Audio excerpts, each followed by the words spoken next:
এবং আল্লাহ তাআলা নির্ধারণ করে দিয়েছে যে মুনাফিকের স্থান হচ্ছে জাহান্নামে নিচে। তো আমরা কি কেউ মুনাফিক হতে চাই? এখানে কি কেউ এই সময়টা দেখছেন কি হেয়ালি করে না এটা ইসলামী দলকে ভালোবেসে আল্লাহর জমিনে আল্লাহর দিন কায়েম হোক, কোরআনের রাজ কায়েম হোক, কোরআন এবং হাদিসের রাষ্ট্র চলুক, সমাজ চলুক, এটা চাওয়ার কারণে তো এসেছেন না এমনি দেখতে আসেন? বলেন, কেউ কি দেখতে আসেন? এইটা যদি এসে থাকেন তাহলে আপনাদের ওই ধ্যান ধারণা থেকে পিছিয়ে আসতে হবে। আপনি যখন এখানে আসছেন আপনি মুনাফিক হবেন না। আপনি যদি এই জায়গায় যদি দলের সব নির্দেশ না মানেন আপনার এখানে আসার দরকার নেই। আমাদের এত লোকের দরকার নেই। এখান থেকে আমি বেড়ে যাবো, আমি গিয়েলাম তা কি ওই গিয়েলাম একটু শুনে আসলাম, আমি ঠিক জায়গায় আসি, আসার দরকার নেই। এরকম লোকের আমাদের এখানে দরকার নেই। আমরা 5 জন থাকি, 5 জন নিয়ে আমরা এখানে আমাদের এই দাওয়াতি কাজ করবো। যারা এই দাওয়াতকে কবুল করবেন তারা আমাদের সাথে থাকবেন। আমাদের সাথে থেকে কেউ মুনাফিক হবেন না। ক্ষতি আমার না, ক্ষতি আপনার।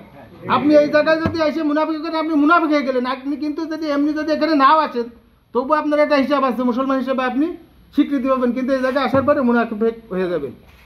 ইসলামী দল করলেই যদি জান্নাত পাওয়া যেত তাহলে আবু উবাইদাকে কেন আল্লাহ জাহান্নামী ঘোষণা করে দিল? আবু উবাইদা তো রাসূল সাল্লাল্লাহু আলাইহি ওয়াসাল্লামের ইক্তেদা করেছে, রাসূল সাল্লাল্লাহু আলাইহি ওয়াসাল্লামের সাহাবী হিসাবে ছিল, তারপরেও সে জাহান্নামী হলো কেন?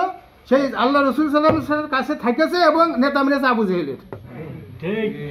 তখন আপনি আমি এখান থেকে যদি আমরা আবু জেহেল মার্কার নেতা মানি তাহলে আমরা কি আবু উবাইদার থেকে কি ভালো লোক হচ্ছি?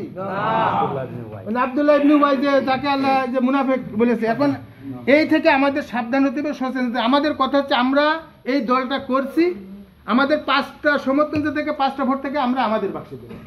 আমরা কারোর কথা শুনবো না। এই দল এই পাস করুক আর না করুক, ইসলাম বিজয় করার মালিক আপনি, আমি না।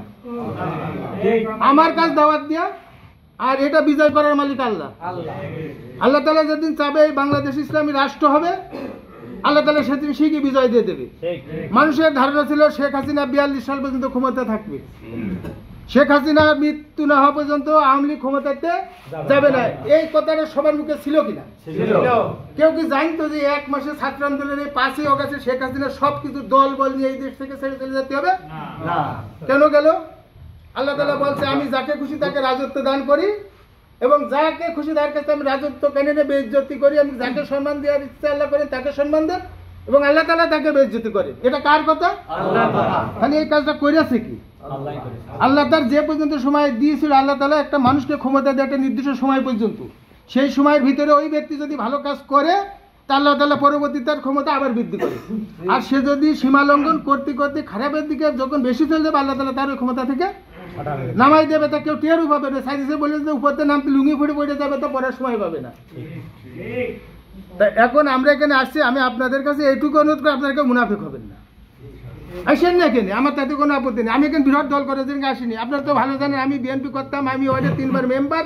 আমি কিন্তু সব বিসর্জন দিয়ে আমি যখন আমার ইউনিট গঠন করি তখন আমার দাওয়াতটা ছিল এরকম যে ভাই আমি আপনাদের সাথে ছিলাম, এই মসজিদের আমি মুসল্লি, আমি এখানে নামাজ পড়ি 5 ওয়াক্ত আল্লাহ দিলে এবং আপনাদের নিয়ে পড়ি। এখন আমি ভাই একটা ইসলামী দলে যোগদান করেছি, আমি ইসলামের পক্ষে কাজ করি, আমি ইসলামের পক্ষে কাজ করব। এখন আপনারা যদি মনে করেন যে আপনারা এই জায়গায় আসবেন, আমার কাজ আপনাদের জানানো, কারণ আপনারা আমাদের সাথে থেকেছেন, আমি 3বার ভোট করেছি, আপনারা আমার ভোট দিয়েছেন, আমাকে নির্বাচিত করেছেন। তাহলে আমি যখন ওই জায়গাতে চলে আসলে আমার কাজ হচ্ছে আপনাদেরকে এই দাওয়াতটা আমার দেওয়া। তাহলে পরবর্তীতে আপনারা বললেন ভাই আপনি তো মেম্বার ছিলেন, আপনার ভোট দিয়ে মেম্বার বলেন, আপনি সমাজ মাতৃবাড়ি করেছেন, যাই করেছেন, আপনারা তো আপনার সাথে ছিলাম, আপনি যখন ওখানে গেলেন আমাদের কোনো বললেন না। আমার দাওয়াতটা কিন্তু এরকম ছিল। আমার মহল্লায় আমি যখন জামাত ইসলাম যোগদান করেছি, করার পরে আমি কিছু লোকের আহ্বান করে বসেন আমি একটু কথা বলবো, আমার আইনসুল থেকে আমার কিন্তু প্রস্তাব বেড়েছে। আমি কারো জামাত ইসলাম করার জন্য বলিনি, জোর দাবি করিনি। যাক আল্লাহ রসের রহমত আমার সাথে আল্লাহ তাআলা আরও কিছু মানুষকে হেদায়েত দান করে এই পক্ষে আসার তৌফিক দান করেছে, জন্য আল্লাহর দরবারে শুকরিয়া আদায় করি। যখন আমার দাবিটা হচ্ছে আমি কোনো ক্ষমতার লোভে জামাত করতে আসিনি। আমি কিন্তু 5ই আগস্টের পরে যদি বিএনপি ক্ষমতা যায় আমি কিন্তু ইউনিয়ন যুব দলের সভাপতি ছিলাম। বিএনপির পাওয়ারটা কিন্তু আমার গায়ে কম ছিল না। আমি কিন্তু আমার চেয়ারম্যানের সাথে আমার দ্বিতীয় কোনো মনোদ্বন্দ্ব বা তার সাথে আমার কোনো কিছুর কারণে কিন্তু আমি এখানে আসি নাই। আপনারা ভালোই জানেন আমার নাকি কোনো কথা আছে যে আমি পরিষদে দিয়ে ভাগ পাইনি, ওই ভাগ পাইনি, এই জন্য আতিক বেরিয়ে ওই জামাতে চলে গেছে, এরকম কথা কি কোথাও পেয়েছেন? আমি ওই সব ত্যাগ করে চলে আসছি এবং আমি চেয়ারম্যান সাহেব বলেছি যে ভাই আমি আর নির্বাচন করি, মূলত আমি ওই জায়গায় যেহেতু রাজনীতি করবো না, খালি আমি ওখানে ওই কথা যদি আমি না বলে আসি আমার চেয়ারম্যান পরবর্তীতে বলতে পারে যে ভাই তুই তো চলে গেলি, আমার সাথে থেকে মিশে থেকে ফুট করে রেকর্ড করছে আর নির্বাচন করবি না, তো আমার তো একটা লোক এখানে খাড়া করার দরকার ছিল। এই যে আমার যদি এটা না হলে আমি তো বলেছি ভাই তুমি এখন যার নির্বাচন করবা যার করবা কাজ কাম গুয়াহাটি সব করো, আমি এখন কিন্তু কোনো কিছু হাতে করে কার কিছু বলি না। চেয়ারম্যান আমার বলে যে আতিক তুই এটা একটু দেখ ওটা একটু কর, আমি সেটুকু করি। আমি জিজ্ঞাসা করতে চাইনি যে কয়টা কার্ড এসে কোন জায়গায় গেল, কার্ড দিলেন কার্ড দিলি না দিলে, আমি কিন্তু সে আমার বন্ধু মানুষ, আমি তার সাথে বন্ধুত্ব সম্পর্ক বজায় থেকে আমার পথটাই গেছে ভিন্ন। মানে আমি এখন একটা ইসলামী আন্দোলন ইসলামিক দলে চলে আসছি, এই তাছাড়া কিন্তু আমার কারোর সাথে এই ওয়ার্ডে এই গ্রামের 2 গ্রামের ভিতরে কারোর সাথে আমার মতবোধ নেই, এই ইউনিয়নও নেই। এই জন্যই আমি আপনাদেরকে আহ্বান করব, আমি কারোর কিন্তু এই যে বা জামাতের কোনো লোক আপনাদের বাধ্য করিনি, কোনো লোক দেখেনি, কোনো কিছু। এখানে আসলে আপনাদের নিজের অর্থ দিয়ে শ্রম দিয়ে এখানে কাজ করতে হবে, এখানে থাকতে হবে।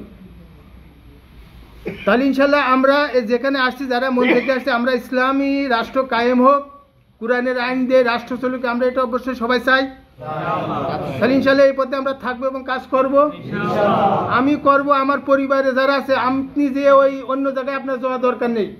আপনি আপনার আগে স্ত্রীকে দাওয়াত দেন, আপনার মা বাপ ভাই বোন আপনার পরিবার ঠিক করেন। আমি মনে করি এখানে আমরা যত লোক আছে, আমরা যদি আমাদের পরিবারটা ঠিক করতে পারি তাহলে এই ওয়ার্ডে আমাদের বিজয় নিশ্চিত।